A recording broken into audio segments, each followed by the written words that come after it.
Oggi siamo ospiti di Valdoca e con il dottor Stefano Gava, direttore generale della cantina, parleremo dei vini No Low. Ma prima, Stefano, qualche numero sulla vostra realtà? Questa è una realtà del territorio, siamo per l'appunto a Valdobbiadene, rappresentiamo una unione di 600 famiglie, siamo una cooperativa, quindi 600 famiglie che lavorano essenzialmente nell'alta marca trevigiana e per l'appunto lavorano nelle colline che rappresentano in questo momento il cuore pulsante di Valdoca stessa. Direttore, siete stati tra i primi a portare questa tipologia di prodotti. Cosa l'ha spinta a credere in questo progetto?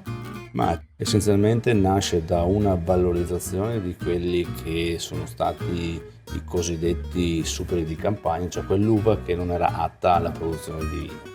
Quindi per valorizzare quella tipologia di prodotto, unita logicamente a delle richieste di tipo commerciale su questa tipologia di prodotti senza alcol, ci ha spinti proprio a iniziare la produzione e a immettere poi nel commercio questa tipologia di prodotti. E il futuro? Vede i vini analcolici come una nuova moda o come una nuova cultura del bere? Ma sul futuro sicuramente quello che riguarda questa tipologia di prodotti, soprattutto i no alcol o i prodotti con bassa graduazione alcolica, sarà sicuramente un futuro che li vedrà protagonisti. Non credo sia una moda, ma credo che vada incontro a quelle che sono le nuove esigenze del bere.